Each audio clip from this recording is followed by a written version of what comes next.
bah, c'est déjà pas mal. Donc, ce que nous allons aujourd'hui faire, c'est aborder tout ce problème-là. Comme je vous disais, après cette expérience très concluante où ce monsieur avait eu sa tumeur qui avait disparu au bout de 9 jours, quand il me l'avait indiqué, j'étais content, mais en même temps, je comprenais pas trop pourquoi ou comment ça avait marché, parce que c'était vraiment très, très nouveau, puis c'était un peu spectaculaire. Donc c'est quand on voit des choses un petit peu spectaculaires, quand on a un esprit assez scientifique, on prend pas ça comme ça. Il faut que ça se répète, il faut qu'on comprenne pourquoi, et puis que ça marche de manière, comme on dit, répétitive, pour que ce soit, comme on dit, scientifique. Bien. Donc voilà, ça c'était la situation dans laquelle je me trouvais. Et puis le bouche à oreille, les demandes, etc. Et puis je voyais que ça fonctionnait très facilement. C'était très simple. Et puis voilà, les gens étaient mieux. Alors qu'est-ce qu'ils avaient? Alors j'avais remarqué souvent qu'ils avaient des douleurs au niveau du plexus solaire, vous voyez, au niveau aussi des douleurs ou des symptômes, hein, qui passaient c'était dans le cœur, après c'était les reins, après c'était l'omoplate, après c'était la tête, après c'était l'estomac, après c'était l'autre côté. Enfin, c'est comme si la douleur se baladait partout et c'était très difficile à évaluer parce que ce sont des gens, bien sûr, ils ont mal quelque part, donc ils vont voir le médecin ou ils vont voir des thérapeutes selon les styles de chacun. Et ben, c'était très difficile de savoir, mais comment ça se fait sur un plan, je veux dire, de logique, disons, thérapeutique ou médical. Personne n'arrivait à me dire pourquoi ça se baladait comme ça. Bon, c'était une question, mais c'était un signe très intéressant pour moi. C'était peut-être un signe qui faisait qu'il y avait quelque chose de particulier qui se passait. Mais en traitant les gens, eh ben, les douleurs disparaissaient, tout s'arrêtait, et donc la cause profonde, elle était ailleurs que dans le côté, je dirais, purement émotionnel, ou de symptômes, ou de virus, ou de bactéries, etc. C'était pas là que ça se passait, ni sur le plan mécanique, ni chimique, ni biochimique, ni autre chose, mais c'était sur le plan fréquentiel. Voilà, ça c'était une réalité à laquelle on était toujours, on tombait d'accord là-dessus, quoi. Bon, c'était le développement, tout ça. Et puis, je vais vous expliquer quand même pourquoi ça s'est un peu et même beaucoup développé. C'est à cause de la demande. C'est pas parce que nous on sort pas des produits parce que euh, pour des raisons de marketing ou de marché, on sort des choses parce que les gens en ont besoin, parce que ce sont des besoins véritables et dits par l'observation de terrain. Hein, c'est pas, on lit pas les journaux pour savoir tout ça. On regarde pas Internet, mais on s'en rend compte par les gens qu'on voit ou que les thérapeutes invertonistes voient, etc., etc. Donc on source toujours sur le terrain. Hein, on fait toujours un travail de terrain, soit quand on source, soit quand on essaie des nouvelles choses. On passe beaucoup de temps, on passe souvent un an et demi à essayer, à voir comment ça marche, quels sont les résultats, etc., etc. Donc ça, c'est quelque chose on a toujours gardé cette façon de travailler et ça nous a porté bonheur parce que ça nous a permis d'améliorer toujours les solutions et de ne pas s'embarquer n'importe comment pour des raisons euh, mercantiles, hein, je crois on dit. Donc voilà. Donc ça a été comme ça. Le développement de Stop Attack s'est produit petit à petit. Alors, stop aux attaques énergétiques. Voilà. Alors maintenant, je vais vous montrer un petit peu une petite, euh, une petite présentation que j'ai là. Voilà. Si elle veut bien. Bien sûr que je veux partager. Voilà. Et voilà. Voilà. Donc voilà, je crois que vous l'avez là. Alors, il existe en fait deux types principaux d'attaques énergétiques. Ça, c'est ce que nous avons pu évaluer. On n'est pas des spécialistes encore de magie, hein, attention. On s'occupe des gens qui sont atteints vibratoirement par ces choses-là dont on ne connaît pas du tout le principe de fonctionnement et qui, franchement, ne nous intéresse pas. Ce qui nous intéresse, c'est ce que ça fait, c'est comment ça arrive et qu'est-ce qu'on peut faire quand ça arrive. Donc, ce sont apparemment des vibrations qui sont intentionnellement nocives pour les êtres humains. Alors, je sais qu'il y a, comme on dit, des magies blanches, etc., la prière et tout ça. Bien sûr, ce sont des choses avec des belles intentions et qui ont leur réalité et qui sont très bien, à mon avis. Maintenant, quand ce sont des intentions qui sont nocives, c'est pas du tout pareil, c'est pas la même chose. Donc, voilà, ce sont des vibrations. Ensuite, on a remarqué avec le temps et surtout ces derniers temps, en Europe, hein, on a remarqué que ça devenait un véritable fléau à très forte expansion. C'est pas quelque chose qui croissait tout doucement, voilà, puis qui montait en passant les années. Non, c'est dans les 2 dernières années, ça fait une explosion, en tout cas de ce que nous avons pu comprendre et observer. Ça n'a pas arrêté de monter et c'est tous les jours qu'aujourd'hui les stop attacks sont commandés et utilisés et avec des comment dirais-je, avec des résultats vraiment étonnants parce qu'ils sont immédiats. Vous voyez. Donc voilà, donc on peut dire que c'est un fléau. Personnellement, je pense que, étant donné que les conséquences, comme j'écrivais ici, euh, elles paraissent similaires à des problèmes psychologiques ou physiologiques. Vous voyez, les conséquences de ces attaques énergétiques. Alors donc, ça a un effet très trompeur parce que il est normal que les gens aillent vers, je dirais, vers un thérapeute, vers un médecin parce qu'on a mal ici ou on a mal là, etc. C'est normal qu'on consulte, voyez, pour voir qu'est-ce qu'on peut faire, voyez. Mais bien loin des gens de penser en général que ça vient de ces problèmes-là, de ces attaques-là. En général, les gens pensent que voilà, ben, c'est un problème ben, médical, donc on fait un diagnostic, donc on va prescrire des choses, on va faire une thérapie, etc. En tout cas, il y a une approche, je dirais, symptomatique de la douleur ou des problèmes qu'a la personne. Mais bien loin de penser que ça pouvait venir d'une chose purement énergétique. Alors, petit à petit, les gens commencent à savoir que ça existe. Il y a des gens qui le savent très bien, il y en a qui le pratiquent, il y en a qui, etc. Je ne rentre pas dans ces considérations-là, mais on observe bien quand même que il y a de plus en plus de gens qui se doutent qu'il y a autre chose, parce que quand un processus thérapeutique ne fonctionne pas bien, ben, on se pose d'autres questions, c'est normal, hein, les gens sont curieux, puis il y a Internet, hein, les gens vont beaucoup sur Internet, et c'est très bien comme ça. Donc il y a des commentaires, il y a des gens qui en parlent, etc. Bon, nous, on n'est pas bon pour parler de ça parce qu'on ne sait pas, mais comme on sait comment ça marche, comment ça agit, en tout cas comment ça arrive, là, on sait faire. Donc, comme on est capable de faire quelque chose sur ce champ vibratoire et de l'interrompre immédiatement, eh ben, on sait que c'est bien de ces choses-là que ça vient. Voilà, ça c'est notre, notre façon de voir, notre façon de comprendre, et c'est là qu'est notre expertise dans ce domaine-là. Donc voilà, ce sont les attaques, je dirais, énergétiques ritualistes, parce qu'il y a un rituel. Il y a des gens qui font des trucs, vous savez, voilà.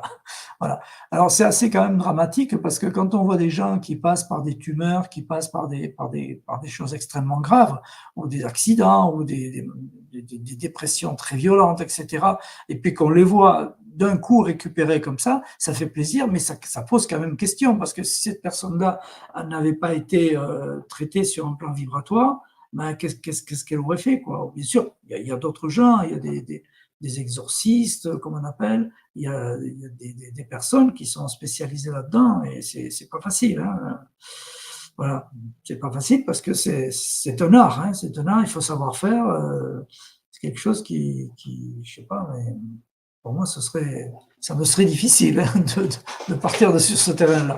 Là, on est dans la fréquence, donc on s'en fout un peu, on parle des noms, prénoms de la personne, hein, je rentre des données vraiment de la personne, ça passe par une machine, ça fait un son, on l'applique et puis c'est fini, voyez. Donc en tant que en tant qu'aide, si vous voulez, ou bien en tant que transmetteur via via Internet, où les gens peuvent acquérir directement tout ça. On est des prestataires de services qui apportons la solution sans nous impliquer nous-mêmes au-delà de ce que nous avons inventé. D'accord? Donc voilà comment ça fonctionne. Alors la deuxième chose qu'on a découvert petit à petit, et qui parce que quelquefois on me dit: «Mais bon, il y a ça, il y a ça, il se passe ça». Oui, mais et cetera. Alors bien sûr, on a tendance à amalgamer, à voir, tout ça, de manière personnelle, hein, ne pas sans trop bien comprendre, comment ça se passe. Mais on arrive finalement, à trouver des solutions qui sont, utiles et satisfaisantes pour tout le monde. Alors, il y a un autre aspect, c'est ce que nous appelons, tout ce qui est, enfin, j'appelle ça personnellement des radiations électromagnétiques environnementales. Alors, ces choses-là, hein, disons, ces ces radiations électromagnétiques environnementales, ce sont des combinaisons simultanées de différentes ondes électromagnétiques qui sont concentrées sur une zone donnée. Alors, c'est comme si vous aviez un tas de fréquences électromagnétiques ou de radiations, hein, qui sont provoquées par, ici on voit des antennes émettrices de téléphonie, vous savez les antennes de téléphonie, il y en a un paquet partout, hein, tous les 200 mètres vous avez des antennes. Tout ce qui est radiodiffusion publique et privée, alors il y a un tas d'autres antennes qu'on ne voit pas, mais les antennes de la police, du palais de justice, de ceci, de cela, des ambulances, des pompiers, enfin tout ça c'est tout un réseau de radiodiffusion qui est très important et qui pollue, qui s'ajoute aux autres ondes qui sont en permanence émises avec d'autres antennes. Et puis vous avez une autre onde aussi qui est terrible, ce sont les caténaires conducteurs de l'électricité, hein, des transports électriques. Hein, vous savez, les fameux caténaires qui ont parfois des quantités de watts tellement importantes, de puissance tellement importante que ça irradie jusqu'à 1,5 km autour de ces câbles à haute tension. Vous voyez? Donc là, c'est pas pour rien qu'on observe des maladies incurables pour les gens qui habitent près de ces, de ces caténaires. Vous voyez? Donc ça, c'est vraiment quelque chose d'important. Et lorsque vous mélangez toutes ces fréquences, vous savez, ça crée des harmoniques. C'est un mélange absolument terrible, quoi, hein, qui se produit en permanence, tout simplement. Donc à cela s'ajoute également tout ce qui est appareillage domestique et qui sont plus près de nous, hein, dans les commerces, des usines, hein, qui fonctionnent avec de l'énergie électrique. Hein, donc, ce sont des relais qui tournent, ce sont des machines qui tournent, ce sont des moteurs électriques. Tout est automatisé, mais il faut de la force, il faut de la force mécanique. Donc, tout ça, c'est de l'électricité. Et tout ça, ça émet des ondes autour, hein, des machines. Dans les voitures, nous avons des alternateurs qui génèrent de l'électricité. Vous voyez, il y a tout un champ de fréquences qui se mélange. Et puis, vous avez aussi une autre style d'énergie, qui sont les énergies produites par l'être humain. Ce sont les énergies mentales qui souvent, ou parfois, sont agressives. C'est-à-dire que même si elles sont faibles en puissance par rapport à un caténaire, mais lorsque vous mettez 200 000 personnes qui vivent ensemble, ou 1 million, ou 20 millions, ou 1000, ou 200 personnes ensemble, je peux vous dire que ça dégage de la tension électrique, on le sent. Oh là là, on va dans un endroit, oh là là, on se sent pas bien là, oh là là. Alors imaginez lorsque vous mettez 80 000 personnes dans un stade et que leur équipe a perdu ou leur équipe a gagné, alors ça monte, ça descend, etc. Il y a des variations de tension électrique qui sont considérables. Et puis un autre aspect encore qui va se mélanger à tout ce dont on a parlé avant, c'est le bruit, surtout dans les villes, des bruits disharmonieux. Quand on entend les oiseaux dans la campagne, qu'on entend la petite rivière, qu'on entend le vent dans les feuilles, c'est un son absolument extraordinaire, réparateur. Il est magique. Notre ADN le comprend, l'entend, en a besoin. Il se répare. Non, il faut aller se balader en forêt, il faut aller se balader à la campagne, en montagne, au bord de la mer, etc. Il faut absolument, parce qu'on se ressource dans un champ d'ondes sonores qui sont absolument nécessaires. Et puis, vous avez les ondes photoniques aussi, les couleurs hein, auxquelles on assiste, quoi. Le vert hein, pour les forêts, le bleu de la mer, même si c'est un bleu un peu foncé parfois, et le ciel, etc. Donc, c'est très important de vivre avec la nature aussi. Donc, tous ces sons disharmonieux que nous vivons avec avec des pétoires, comme on dit, avec des petits trucs qui marchent à 25 à l'heure et qui font un bruit d'enfer, comme si on voyait passer des Formule 1 à 350 km/h devant soi, et ils roulent à 25 km/h avec leur pétarade. Et bon, bref, donc c'est beaucoup, beaucoup, beaucoup de nuisances sonores. Et vous avez dans certains pays où ils ont l'habitude de parler fort, par exemple l'Espagne, je peux vous dire que j'étais encore il n'y a pas très longtemps avec des amis en train de dîner dans un restaurant et bah, il a fallu qu'on parte, hein. C'était tellement violent le bruit, c'était tellement puissant qu'on à l'échelle de dB, vous savez, un décibel, je suis sûr, qui suis ingénieur du son, je suis sûr qu'on atteignait des degrés facilement au-dessus de 100 décibels, voire même jusqu'à 120 décibels. On atteint la douleur, le seuil de la douleur. Et c'est vrai, c'était douloureux d'entendre ce bruit avec une telle force, une telle puissance.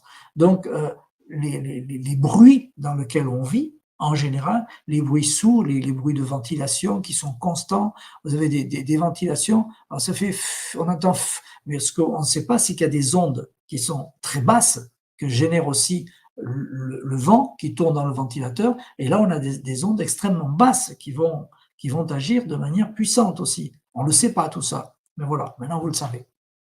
Donc voilà, pour les ondes, je dirais, électromagnétiques environnementales.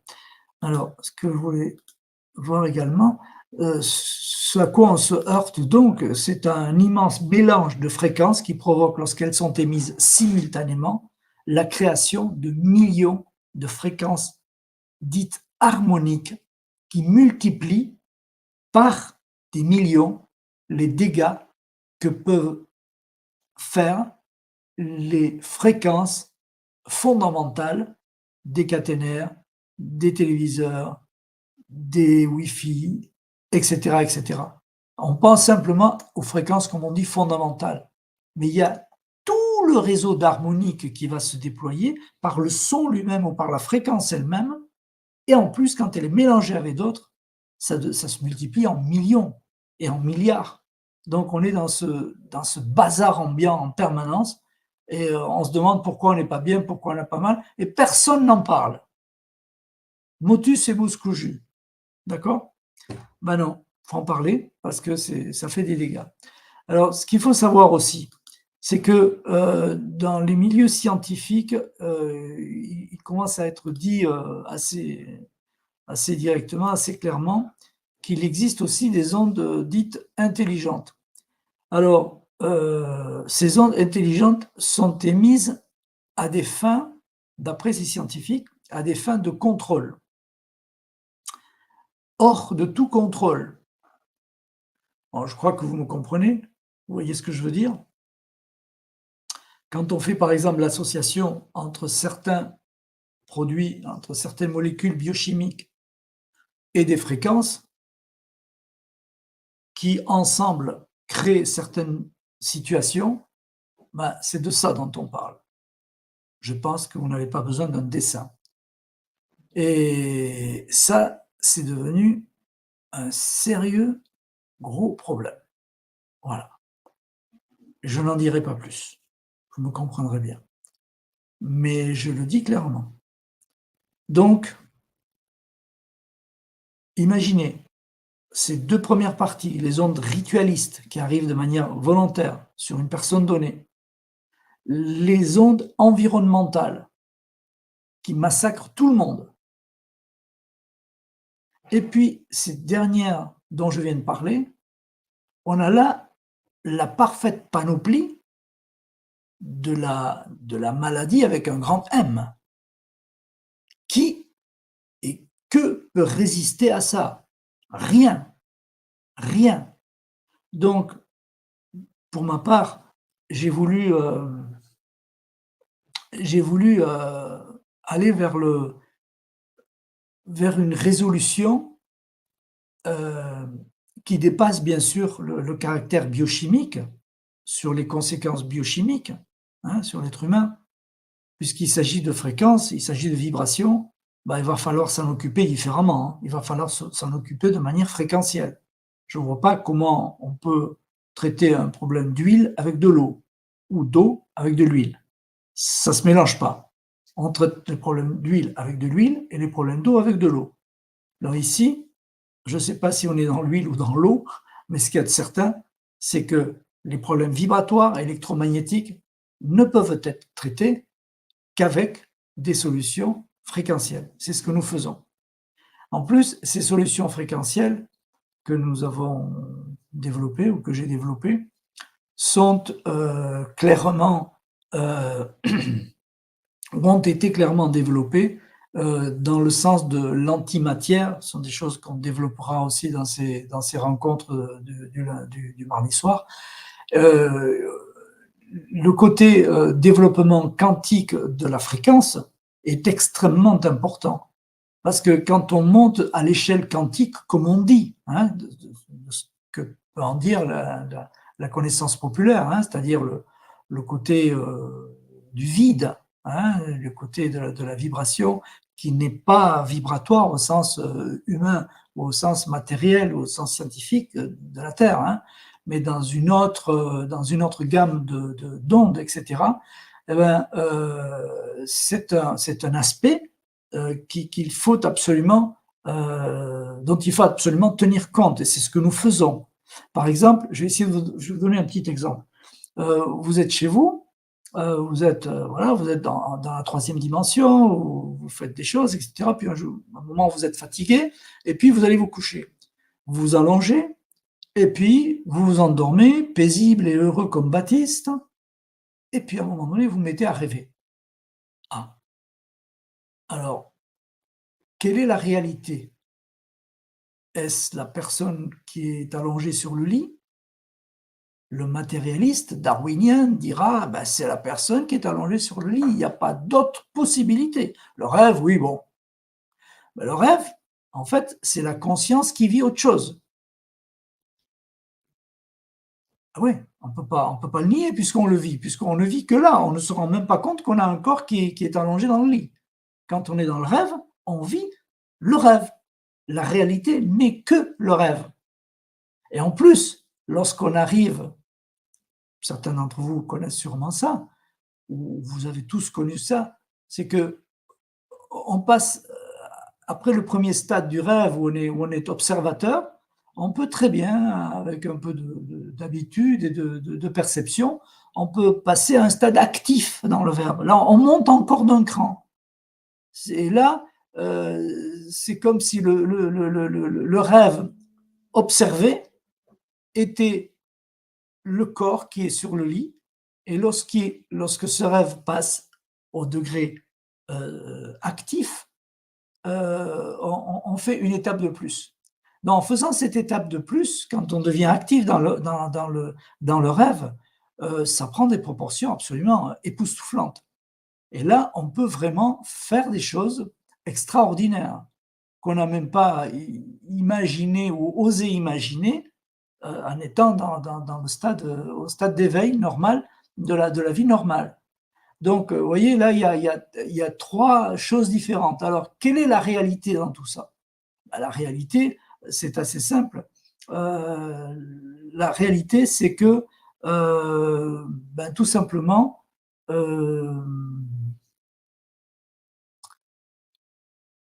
les trois réalités sont exactes, sont réelles. Vous voyez? Et en ayant ces trois réalités qui vivent ensemble, en fait, on prend conscience de manière assez simple et que tout le monde peut vivre de la réalité de ce qu'est l'être humain. Il est dans ces trois paramètres à la fois. Il est dans la réalité, celle qu'on vit, un état d'éveil, et puis il est dans le rêve, et peut être dans le rêve actif, qui est un degré au-dessus. Il y en a qui appellent ça la cinquième dimension. Je veux bien, pourquoi pas. Donc, je pense que c'est important de se projeter dans ce cadre-là pour pouvoir comprendre comment les outils quantiques d'Inverton fonctionnent. Parce qu'ils tiennent compte toujours de cet aspect non matériel ou antimatériel, comme on dit en physique. Hein, il y a la matière et l'antimatière. C'est une manière de dire les choses, comme disait Paul Dirac ou Schrödinger, etc. Les pères récents de l'antimatière. Mais bon, on avait 450 ans avant Jésus-Christ, on avait aussi un Démocrite qui parlait des mêmes choses avec des termes légèrement différents, mais il disait déjà ça, et bien d'autres, et bien d'autres. Donc voilà, cet aspect immatériel et quantique est absolument nécessaire et vital et pour pouvoir donner sens à l'action de toutes les solutions que nous avons et je dirais particulièrement Stop Attack. Et vous savez pourquoi? C'est une chose qu'on a découvert avec le temps récemment, relativement récemment, disons.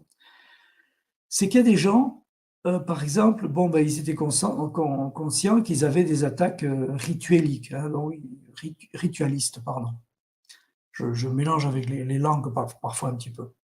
Donc, avec ces attaques-là, ils savaient qu'ils avaient des doutes sur telle personne ou sur telle autre, etc. Donc, ben, effectivement, il y avait ça. Bien. Et puis, une fois qu'on passe le temps, on s'aperçoit qu'il y a d'autres attaques qui arrivent aussi, mais qu'est-ce que c'est ça? Mais d'où ça vient? Et là, petit à petit, on a été mis devant une évidence, c'est que l'effet des ondes environnementales ajoutées de certaines ondes intelligentes qui ont cours, parce qu'on sait que ça a cours, et bien là, ça devient des choses qui agissent de manière similaire à des attaques ritualistes, parce qu'elles sont ciblées, parce qu'elles sont volontaires et qu'elles ne naissent pas du hasard, je dirais, des ondes qui se baladent dans l'air, comme avec les caténaires, avec les antennes de radio, avec les antennes de ceci et de cela, ou avec les Wi-Fi, etc. Alors, il y a quelque chose d'assez ciblé, voyez. Donc là, comment fait-on? Eh bien, vous avez deux manières. Vous avez la manière scientifique de voir les choses habituelles, c'est-à-dire, voilà, c'est quelle fréquence, c'est comme ça et comme ça. Mais comment voulez-vous savoir quand vous avez des fréquences qui arrivent d'Alaska, avec certaines ondes là qui s'appellent, vous savez, comme l'instrument de la harpe, vous savez. Quand vous avez des choses qui arrivent, vous ne comprenez pas trop dans quel spectre exactement ça arrive. Hein. On sait que ce sont des spectres bas, que c'est renvoyé par la ionosphère, etc. Mais enfin, c'est quand même relativement difficile à voir et à accepter que c'est comme ça que ça se passe. Voyez. Donc, ça a été un travail de réflexion vraiment profonde que nous avons fait pour pouvoir donner des réponses satisfaisantes. Eh ben, ce dont on est certain, c'est que dès que j'ai trouvé la méthode pour toucher cette catégorie d'ondes-là, qui sont innombrables, mais elles ont des spécificités qui sont analysables, je dirais. Et dès qu'on traite ce domaine-là grâce aux effets de l'intrication quantique, qui est une merveille, parce qu'on ne pourrait pas le faire sur un plan fréquentiel normal, ça je vous rassure tout de suite. Hein. Tout ça, c'est fait sur le plan quantique, ça ne peut pas l'être sinon. Ça ne marche pas, tout simplement, parce que c'est de notre monde. Voilà, il faut des outils, je dirais, de vibration plus élevées pour pouvoir toucher la source antimatérielle de ces mêmes fréquences. Je dis bien, il faut toucher les sources antimatérielles de ces fréquences mêmes. Et là, c'est beaucoup plus facile d'agir au niveau de l'antimatière que dans la matière fréquentielle dont sont composées ces ondes-là. Voilà, j'espère que vous m'avez compris. Donc, on se retrouve dans un drôle de combat. Hein. J'aurais jamais imaginé qu'on en arriverait là. Alors, qu'est-ce qui se passe sur le plan concret? Ben, on a des personnes qui nous, là, sans citer une personne, j'ai vu il y a un tout petit moment, là, on reçoit des sons. Tu pourrais couper le Wi-Fi, s'il te plaît? Merci. Excusez-moi, je pense qu'on a un problème de Wi-Fi ici aussi. On va voir si ça marche mieux chez vous, là, parce qu'on n'en a pas vraiment besoin, nous, ici.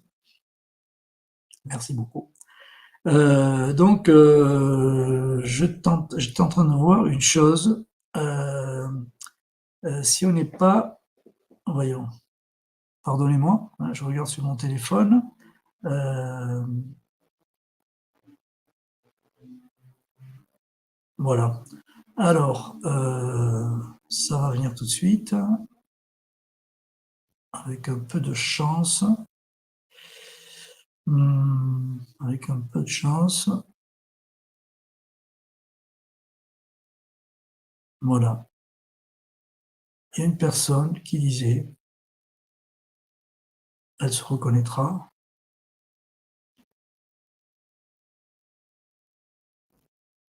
Voilà. Alors, non, c'est pas ça. Non, c'est ailleurs. Je sais pas où. Voilà. Bon, enfin, cette personne a fait stop attack il y a, je sais pas, il y a 2 heures à peu près, je pense. Peut-être plus, ou peut-être moins, je sais pas. Et il s'est trouvé que elle avait quand même des soucis, des douleurs, etc. Enfin, je me souviens, je n'arrive pas à retrouver le message, mais je m'en souviens. Ah oui, je sais où il est. Cette personne disait qu'effectivement, dès la réception voilà, c'est ça, je l'ai. Cette personne dit avoir passé 3 fois le stop attack sur son plexus. Elle avait des maux de tête, des maux de mal aux dents et des boutons qu'elle a dans la nuque qui ont brûlé très fort. Cette personne s'est sentie plus éveillée et elle sentait comme des clous qui étaient retirés de son pied droit et que ça a été très douloureux. Ça se peut, effectivement. Cette personne dit qu'elle continuera plus tard. Elle dit qu'en tout cas, son plexus est dégagé et son système digestif a retrouvé l'envie de manger. Et ça faisait longtemps. Donc, merci pour cet outil, c'est précieux. Et j'ai oublié, beaucoup de bruits sourds qui étaient dans les oreilles ont disparu. Vous voyez? Donc voilà, donc comment voulez-vous dire, comment voulez-vous interpréter? On va parler de maux de dents, on va parler de maux de tête, on va parler de sensations de brûlure qui ont disparu. C'est très difficile. Ce qui est certain pour nous, c'est que quand on agit sur le plan vibratoire et que on trouve ce genre de réaction provoquée, de nettoyage, si vous voulez, c'est que bon, ben, on est rendu assez loin. C'est-à-dire que tout cet environnement fréquentiel est devenu extrêmement lourd pour l'être humain. Et voilà, donc on se retrouve dans des situations vraiment pénibles. Voyez.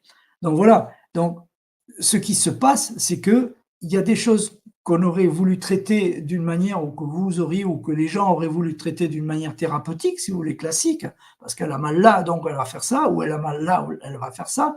On revient au fait que tous ces problèmes psycho et physiologiques, en fait, cachent parfaitement quelque chose qui est en amont, au niveau vibratoire. Voyez. Et c'est pour ça que ces choses-là sont extrêmement dangereuses, parce qu'elles sont cachées.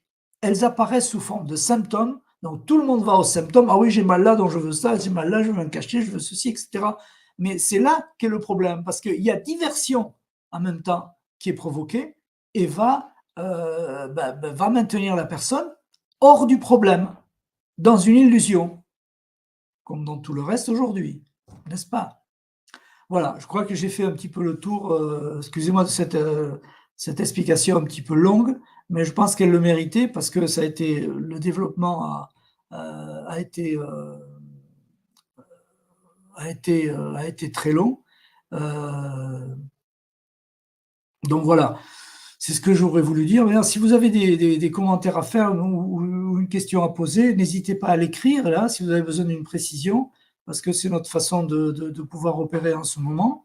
Et puis on fera un petit petit test, si vous voulez, hein, si quelqu'un veut se prêter à ça, en inscrivant son nom et son prénom, et on verra voilà, si ça va, quoi. Hein. Alors, cela donne envie d'essayer. Peut-on imaginer un mois d'essai comme Psychotone? Alors, pour le moment, on ne peut pas faire de mois d'essai parce que sinon, on va avoir 10 000 personnes qui vont venir faire ça, d'une part. Et puis, d'autre part, c'est que c'est un produit beaucoup plus lourd. Vous voyez, donc il y a du son, il y a de la fabrication sonore. C'est un produit beaucoup plus lourd que d'autres produits qui sont uniquement quantiques et sur lesquels on peut faire une promotion de manière plus légère. Bien que tout coûte, hein, c'est pas. Nous, on a des serveurs, on a des gens qui travaillent, on a tous les jours, hein, il y a des programmeurs. Et puis après les programmes, il y a la maintenance, il y a toujours quelque chose, puis il y a quelque chose de nouveau. Donc on peut pas faire. On aimerait bien, si on était riche, on ferait ça. Mais comme on ne perçoit pas d'aide de personne, on ne demande pas d'aide non plus, hein, mais on est une société qui est gérée, une petite société, je vous rassure, qui est gérée de manière très, de manière artisanale, je dirais. Et j'aime bien cette manière de faire. Mais voilà, on ne peut pas faire de choses avec Stopattac, on ne peut pas faire de gratuit pour essayer. Vous pouvez vous imaginer. En 2 jours, il y a pas grand-chose, puis au bout de 8 jours, ça arrive de partout, rien que pour voir, quoi. S'il vaut mieux, vous voyez. Donc on peut pas se le permettre, tout simplement, sinon tout va casser, quoi. Voilà. Mais j'aimerais bien pouvoir le faire. Si je pouvais, je le ferais, croyez-moi. Ça me gênerait pas du tout, si je pouvais. Voilà.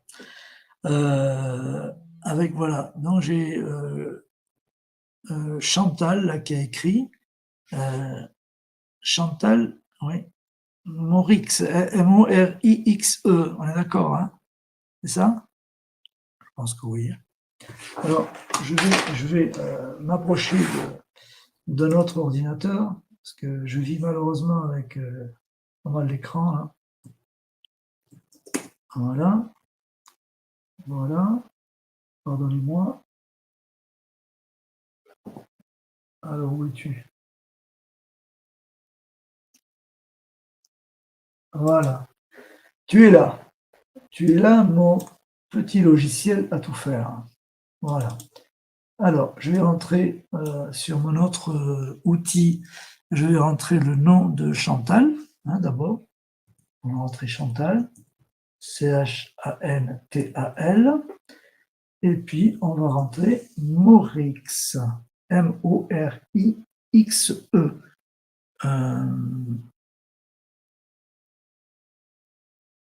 Voilà.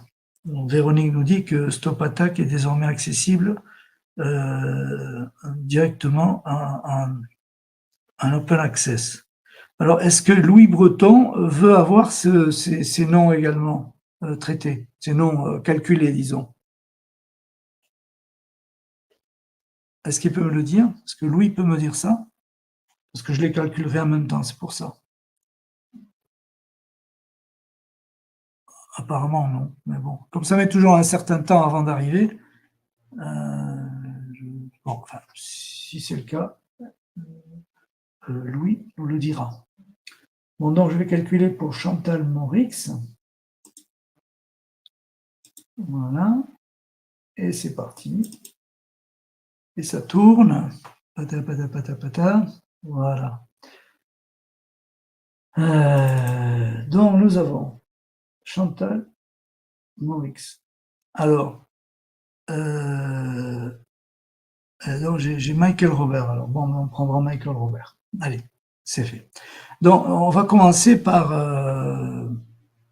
je pense que Véronique répondra à Eric là pour Louise attaque. Oui, donc Véronique répondra à Eric Choquet. Donc pour Chantal Morix. Alors pour Chantal Morix, Chantal d'abord c'est une personne qui ressent là où il y a de l'amour et donc là où il n'y en a pas. Elle ressent là où il y a de l'amour, là où il n'y en a pas. Elle ressent l'amour, le véritable. On ne peut pas trop tricher là-dessus. Vous voyez? Donc voilà, c'est comme ça qu'est Chantal.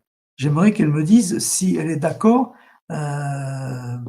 si elle est d'accord, sur cette appréciation que le talent un des talents que porte le mot Chantal, heu, sur elle-même, sur sa personne, sur sa personnalité, c'est cette capacité à ressentir l'amour, à être sensible aux choses de l'amour, hein, à être sensible à l'affection. Voilà. Est-ce que Chantal, vous pouvez me dire, si, vous vous voyez comme ça? Dites-moi d'une valeur de 1 à 10, s'il vous plaît. Heu,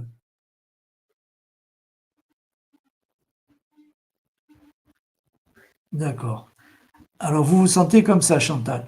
D'une valeur de 1 à 10, cette explication, le fait de sentir l'amour, est-ce que vous lui donnerez une valeur, 1, 2, 8, 10? Qu'est-ce que vous y donnerez comme valeur, Chantal?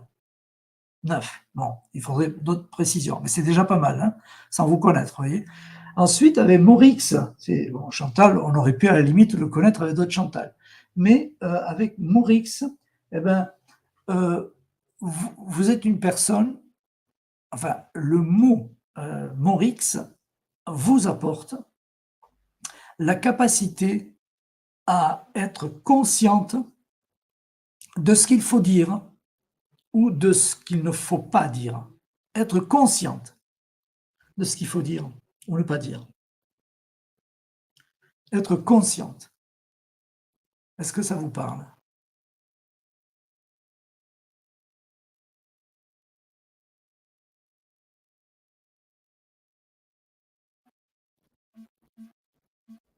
Hmm. Alors,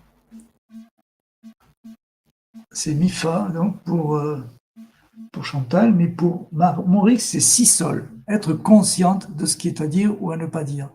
Est-ce que ça vous parle, Chantal? Est-ce que vous pouvez me dire ça sur le chat? Bon, ben, vous allez nous répondre, vous allez nous dire, hein? D'accord? Oui, mais cependant, parfois cela s'embrouille. Alors, on va pousser un petit peu plus loin. Alors, vous en avez un petit peu conscience, mais parce qu'être conscient, hein, de ce qu'il faut dire, c'est pas si évident. Ça, c'est quand ça marche à 100 mais quelquefois, c'est pas tout à fait.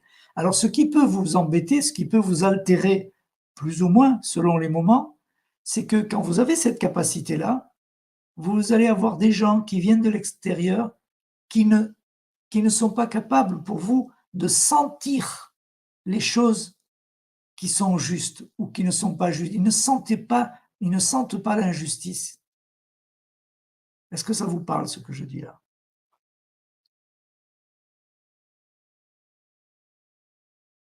Vous allez me le dire.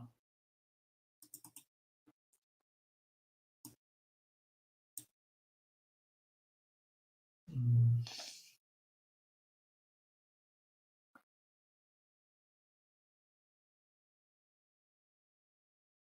Voilà, vous allez nous le dire, merci. Donc, nous avions ici qui voulait faire, mmh, on a eu donc, Marie-France Daubigny, on va le faire, puis après on va arrêter après Michael Robert. Marie-France et puis Daubigny, d'accord? Et puis Michael Robert. Voilà. Non, on va faire ça. Je vérifie l'orthographe, il ne faut pas se tromper. Voilà,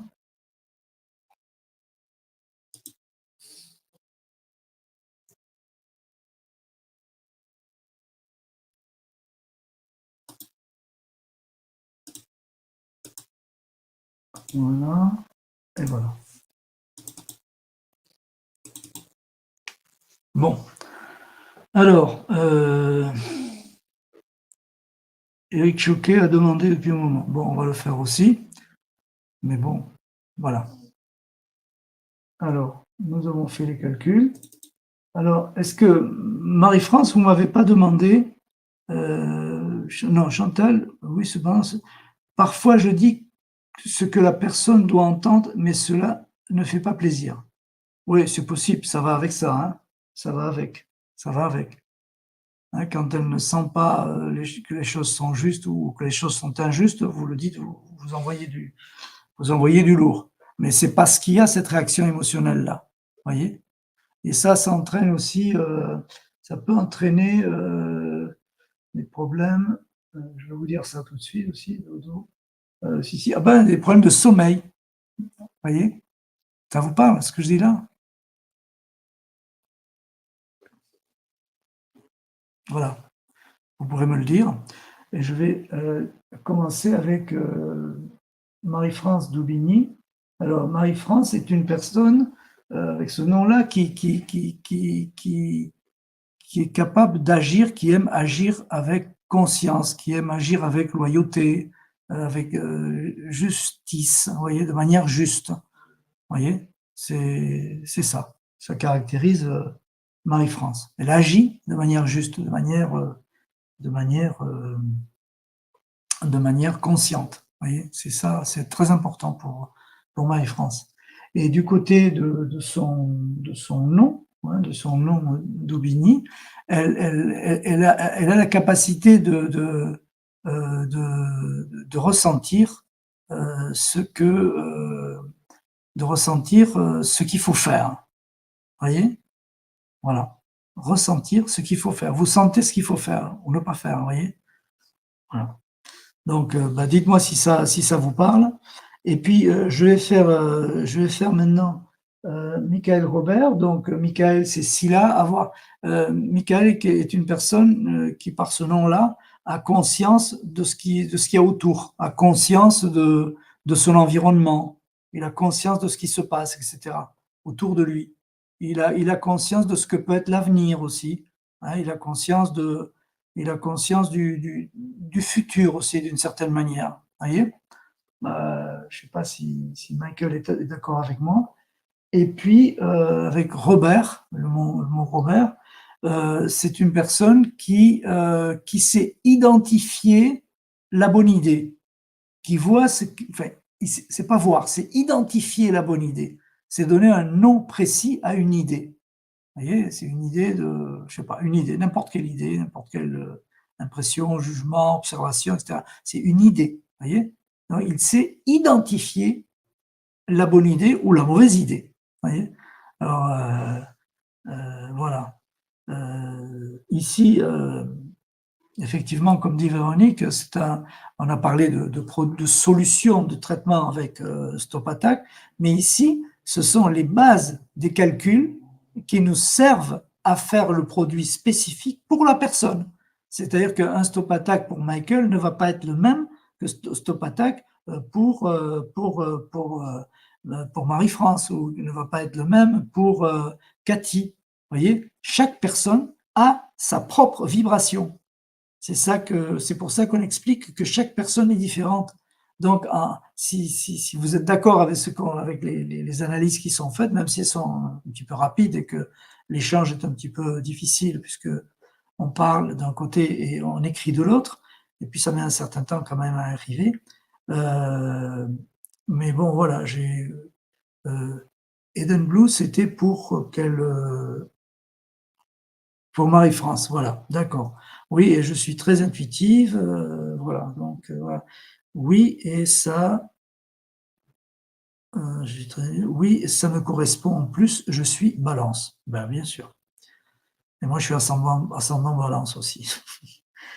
Voilà, donc voilà, bah, ça me paraît assez cohérent tout ça. Alors, est-ce que j'aimerais que vous me disiez chacune d'entre vous ou chacun d'entre vous, est-ce que donnez chacun la valeur que vous donnez à cette analyse, même si elle est très simple pour ce que je vous ai dit à chacun, de 1 à 10, comment vous trouvez ça? Voilà, ça donne une valeur pour les autres, vous voyez ça.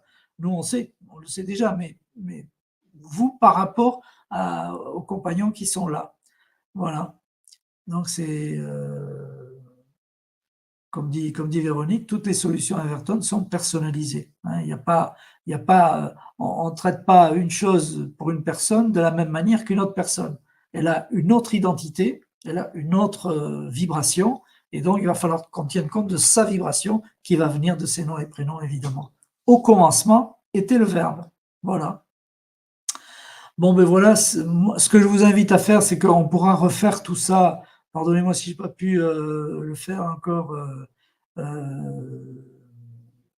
pour tous, hein, c'est pas possible parce que ça prendrait, on passerait 3 jours là maintenant.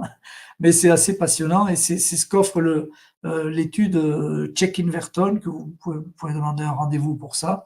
C'est quelque chose vraiment d'extraordinaire parce que vous faites une fois une étude d'1 heure et ça vaut pour toute une vie. Une fois, une étude d'1 heure et ça vaut pour toute une vie. C'est quand même extraordinaire. Quand je pense qu'il y a des gens qui passent 50 visites chez certains pour trouver quelque chose qui n'est pas résolu, voyez, ou qui se résout, ou qui s'amoindrit, mais ici on résout. Parce qu'en plus, derrière, on a les outils qui traitent fréquentiellement, avec Archeton par exemple. Voilà. Mais bon, on en parlera en détail. La prochaine réunion, on parlera de clinique plus en détail. J'en avais déjà parlé un petit peu l'autre jour, mais on va en parler plus en détail avec quelques petites analyses de témoignages que nous mettons. On reçoit, je vous remercie, et n'hésitez pas à en envoyer autant que vous voulez, des témoignages, vous voyez, de vos expériences avec Everton, parce qu'on a décidé maintenant de le faire savoir, chose que nous ne faisions jamais avant, comme vous le saviez, comme certains le savent. Et voilà, vous comprenez pourquoi. On a d'abord solidifié notre bâtisse avant de commencer à parler très parcimonieusement de témoignages et de les montrer et de les faire participer. On ne touche rien, on ne touche pas une virgule, on les met comme ils ont été écrits avec la plume particulière de chacun. Voilà, je crois que pour aujourd'hui, on va se saluer, on va se dire bonsoir. Merci d'avoir été là. On a été jusqu'à 36 personnes ce soir. Ça fait plaisir, donc ça augmente comme ça petit à petit. Et puis voilà, on continuera de la même manière. Puis je vous propose qu'on se retrouve lundi, on fera d'autres études et on parlera de clinique. Voilà, pour vous apporter un petit peu plus d'informations qu'on ne lit froidement sur une page web, ou bien dans les vidéos qui sont faites un petit peu de manière un peu protocolaire, vous voyez, parce que bon, on défend notre côté, je dirais, scientifique, raisonnable, et avec des explications qui peuvent être lues, vues, et relues et réécoutées régulièrement. Voilà. Donc, merci à tous pour avoir été là, et je vous souhaite une très belle nuit, une très douce nuit. Merci infiniment, et je vous dis à très bientôt, c'est-à-dire ce sera lundi prochain. Voilà, 21 h. Même lieu, même canal, Everton FR. Merci beaucoup et à très bientôt. Au revoir.